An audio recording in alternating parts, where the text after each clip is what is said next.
लोकसभा चुनाव से ठीक पहले कांग्रेस का खजाना खाली हो चुका है। कुछ नहीं बचा उनके खाते में। चुनावी कार्यक्रम और विज्ञापन तक के लिए पैसा जुटाना महंगा पड़ रहा है और इसी कसक में अब कांग्रेस के बड़े बड़े नेता बीजेपी पर अकाउंट फ्रीज करने का आरोप लगा रहे हैं। तो बीजेपी इस मुद्दे को बहाना बता रही है।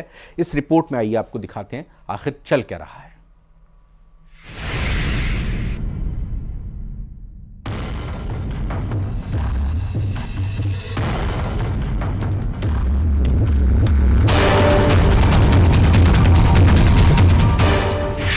लोकसभा चुनाव की दहलीज पर खड़ी कांग्रेस एक एक पैसे के लिए मोहताज है।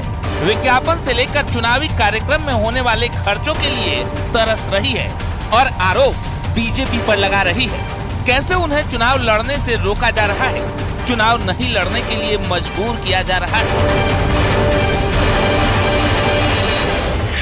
मंच पर बैठे कांग्रेस के बड़े बड़े नेताओं के चेहरे पर बेचैनी साफ दिख रही है। कैसे चुनाव लड़ने के लिए फंड की कमी है और यही वजह है कि बीजेपी से इस सियासी जंग के बीच कांग्रेस ने बैंक अकाउंट फ्रीज करने का मुद्दा उठाया। पार्टी के अध्यक्ष मल्लिकार्जुन खड़गे, पूर्व अध्यक्ष सोनिया गांधी और राहुल गांधी ने प्रेस कॉन्फ्रेंस कर मोदी सरकार पर निशाना साधा। The Indian National Congress financially funds collected from the public are being frozen and money from our accounts is being taken away forcibly. However, even under these most challenging circumstances, we are doing our very best to maintain the effectiveness of our election campaign. Bank account freezing का सवाल है। यदि आप हिंदुस्तान के कानून के हिसाब से कोट अनकोट आप डिफॉल्टर हैं, तो you will be treated as a defaulter. ये जो सेंस ऑफ एंटाइटलमेंट है गांधी परिवार की, हम डिफॉल्ट भी करेंगे और डिफॉल्ट करने के पश्चात हमें इस देश के कानून के प्रावधानों को पालन करने से राहत दिया जाएगा। The era of this kind of entitlement is over under Prime Minister Narendra Modi. ये era नहीं है अब, चाहे आप गांधी परिवार के ही क्यों ना हो सकते हैं। और दूसरी बात जो मैं कहना चाहता हूं, remember it is not the bank account of the Congress party which is frozen, it is the Congress party which is frozen. चुनाव से पहले कांग्रेस का खजाना खाली हो चुका है तो बीजेपी इसे बहाना बता रही है, लेकिन जो आरोप कांग्रेस की तरफ से लगाए गए हैं वो काफी हैरान करने वाला है। कांग्रेस अध्यक्ष के मुताबिक कांग्रेस के अकाउंट में 14,40,000 जमा है, जिस पर आयकर विभाग ने 210 करोड़ का जुर्माना लगाया और 285 करोड़ की रकम फ्रीज कर दी। अब कांग्रेस के इसी आरोप पर बीजेपी ने भी पलटवार किया है ना कि हिंदुस्तान दुनिया की सबसे बड़ी डेमोक्रेसी। झूठ है, यहाँ कोई डेमोक्रेसी नहीं है। बिगेस्ट ऑपोजिशन पार्टी का आपने बैंक अकाउंट बंद कर दिया और एक महीने कोई कुछ नहीं बोल रहा है। केसरी जी के टाइम से नोटिस आया है, तो अजीब सी सिचुएशन है। सब लोग देख रहे हैं और हर संस्था मतलब का रोल है इसमें। कोर्ट्स का रोल है, इलेक्शन कमीशन का रोल है। राहुल गांधी, सोनिया जी और खड़गे जी के सामूहिक प्रेस को एक शब्द में कहा जाए तो हार की हताशा में बहाना ढूंढा गया है। मैं फिर कह रहा हूं, आने वाले लोकसभा चुनाव में हार की हताशा में एक बहाना ढूंढा गया है। इलेक्टोरल बॉन्ड के साथ ही जुर्माने का मुद्दा उस वक्त उठा है जब सबसे बड़े लोकतंत्र का सबसे बड़ा पर्व शुरू हो चुका है। ऐसे में कांग्रेस को चुनाव लड़ने के लिए पैसे की कमी खल रही है और विज्ञापन से लेकर चुनावी कार्यक्रम तक के लिए जेब से पैसे लग रहे हैं, जिसे अब कांग्रेसी नेता लोकतंत्र पर हमला बता रहे हैं। Bureau report, news 18।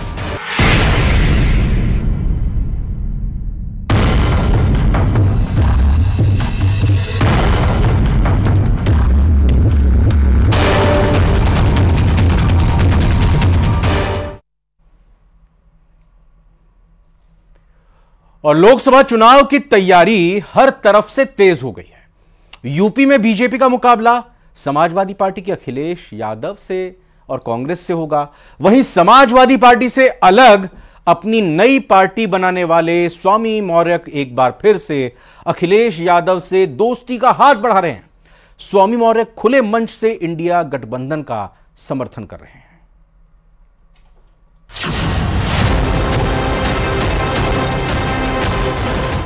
नहीं, हमारे कोई संपर्क नहीं, हमारे पे कोई संपर्क नहीं।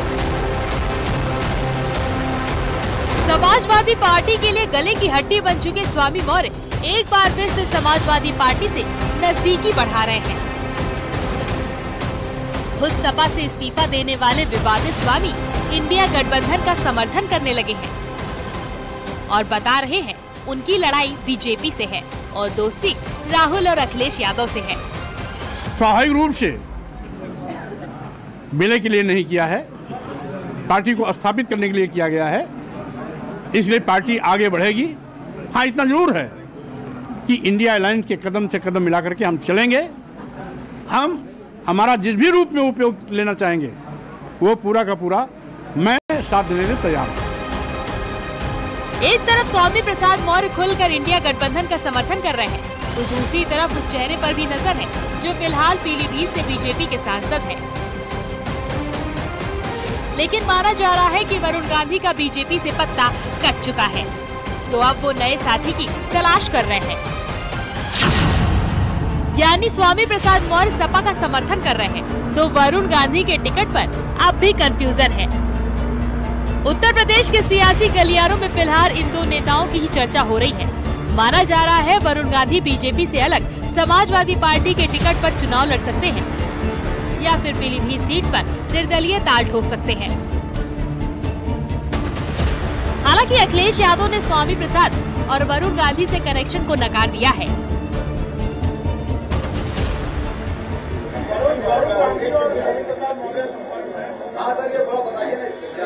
नहीं, हमारे कोई संपर्क नहीं, हमारे पे कोई संपर्क नहीं। आपसे सच तो बोलता ही हूँ मैं। लेकिन सूत्रों के मुताबिक वरुण गांधी और स्वामी मौर्य को इंडिया गठबंधन में मौका देने पर कोर कमेटी में चर्चा चल रही है। स्वामी प्रसाद मौर्य ने समाजवादी पार्टी से अपना नाता जरूर तोड़ लिया है, लेकिन उनका प्यार समाजवादी पार्टी को लेकर कम होता नजर नहीं आ रहा है। कभी वो अखिलेश यादव को अच्छा नेता बताते हैं, कभी वो कहते हैं कि वो इंडिया गठबंधन से चुनाव भी लड़ेंगे। ऐसे में सवाल ये उठने लगा है कि आखिर स्वामी प्रसाद मौर्य का लोकसभा चुनाव में आखिरी घर कौन सा होगा। अब अखिलेश यादव भले ही खुलकर स्वामी मौर्य से पैचअप करने की बात न कह रहे हैं, लेकिन स्वामी प्रसाद मौर्य खुलकर इंडिया गठबंधन का समर्थन कर चुके हैं। आज भी रायबरेली में उन्होंने ये बात दोहराई तो बीजेपी ने इस दल बदल पर निशाना साधा। स्वाभाविक रूप से मिलने के लिए नहीं किया है, पार्टी को स्थापित करने के लिए किया गया है, इसलिए पार्टी आगे बढ़ेगी। हाँ, इतना जरूर है कि इंडिया अलायंस के कदम से कदम मिलाकर के हम चलेंगे। हमारा जिस भी रूप में उपयोग लेना चाहेंगे वो पूरा का पूरा मैं साथ देने के तैयार हूँ। इंडी गठबंधन पूरी तरह से भ्रमित है, पूरी तरह से कंफ्यूज है। वो किसे चुनाव लड़ाए किसे न लड़ाए ये उसका फैसला है, लेकिन जनता इनकी बोरिया बिस्तर बांधने की तैयारी करके बैठी हुई है। खैर वरुण हो या स्वामी, अब यूपी में सियासत की नई कहानी लिखी जा रही है, क्योंकि कभी इधर कभी उधर वाली पटकथा 24 की सियासी दिशा बदलने के लिए काफी है। Bureau report, news 18।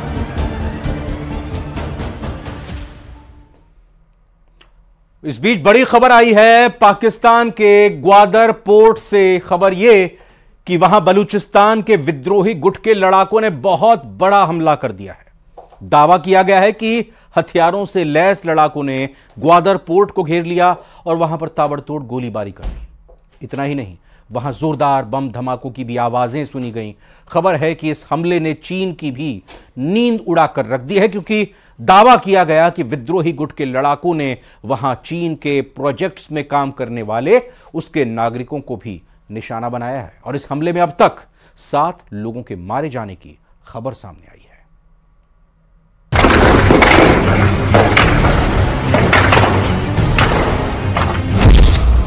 पाकिस्तान में बड़े विद्रोह की शुरुआत।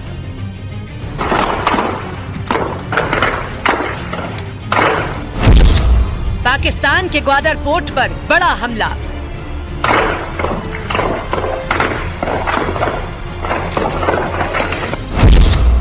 पाकिस्तान में ड्रैगन का बेस तबाह।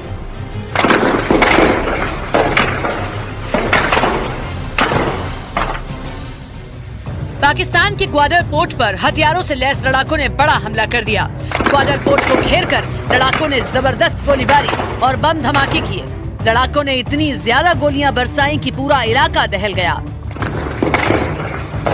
हमले की जिम्मेदारी बलूचिस्तान के विद्रोही संगठन BLA यानी बलोच लिबरेशन आर्मी ने ली। जानकारी के मुताबिक बलोच लिबरेशन आर्मी के लड़ाकों ने पाकिस्तान के ग्वादर पोर्ट परिसर में मौजूद एक इमारत को घेरकर गोलीबारी और एक के बाद एक कई बम धमाके किए।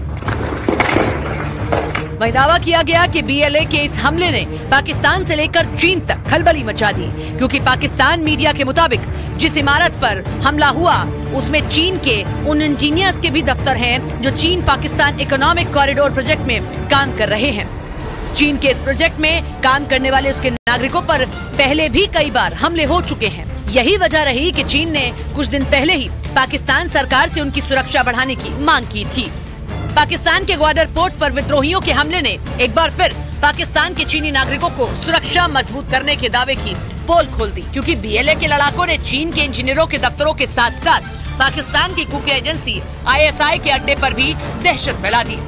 दावा किया जा रहा है कि यह हमला चीन की ड्रीम प्रोजेक्ट CPEC के लिए बड़ा झटका साबित हो सकता है। चीन 2013 से ही करीब 3000 किलोमीटर लंबा CPEC यानी कि चाइना पाकिस्तान इकोनॉमिक कॉरिडोर बना रहा है। CPEC हाईवे, रेल और पाइपलाइनों का ऐसा रूट है जो उत्तर पश्चिमी चीन के शीजियांग प्रांत से शुरू होकर POK से गुजरते हुए पाकिस्तान में बलूचिस्तान के ग्वादर बंदरगाह तक जाएगा। इस प्रोजेक्ट के जरिए चीन अरब सागर तक अपनी पकड़ बनाना चाहता है, लेकिन CPEC प्रोजेक्ट से जुड़े लोगों पर लगातार हो रहे हमलों ने चीन की चिंता बढ़ा दी है, क्योंकि इस हमले की जिम्मेदारी लेने वाली बलोच लिबरेशन आर्मी की नाराजगी पाकिस्तान ही नहीं चीन से भी है। उसकी शिकायत ये है कि पाकिस्तान की सरकार जानबूझकर उनकी जमीन चीन को बेचने पर तुली हुई है।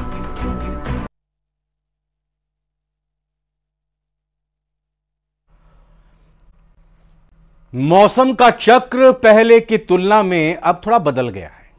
इस बार मार्च में भी पहाड़ों पर बर्फबारी हुई है, जो अमूमन देखने को नहीं मिला करती थी। लद्दाख के जोजिला पास से बर्फ हटाने का काम अभी भी चल रहा है। मौसम में आया ये बदलाव कहीं बड़े खतरे की आहट तो नहीं है? इस रिपोर्ट में देखते हैं।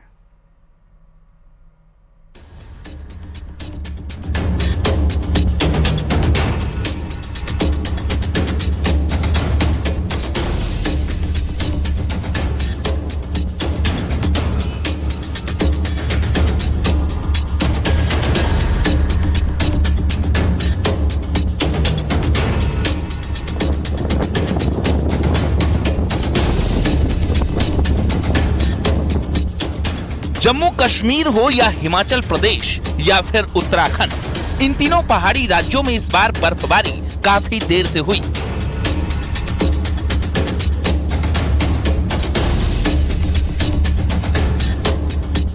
अमूमन दिसंबर और जनवरी में वादियां बर्फ से सफेद हो जाती थी, लेकिन इस बार मौसम शुष्क रहा। अमूमन फरवरी के शुरुआती दिनों तक बर्फबारी हो जाती थी, लेकिन इस बार तो बर्फबारी फरवरी में शुरू होकर मार्च में भी चलती रही।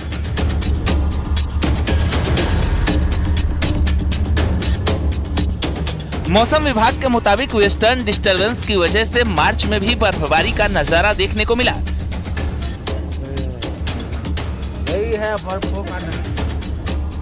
ये लद्दाख का जोजिला पास है, जहां से दूर दूर तक बर्फ ही बर्फ बिखरी हुई है।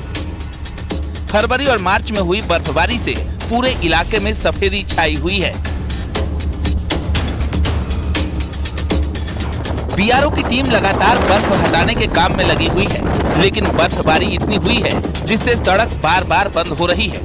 फिलहाल सड़कों से बर्फ हटाने का काम युद्ध स्तर पर चल रहा है। स्नो कटर मशीन की मदद से बर्फ की परत को काटकर रास्ता बनाया जा रहा है। जिसके बाद आवागमन शुरू हो पाया। लेकिन मौसम विभाग ने अभी भी पहाड़ी राज्यों में बर्फबारी का अनुमान जताया है।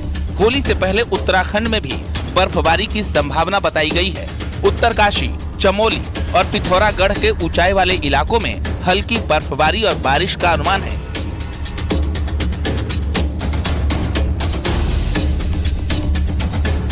पहाड़ों में मार्च में कभी बर्फबारी देखने को नहीं मिलती थी, लेकिन इस बार मौसम बिल्कुल उल्टा रहा।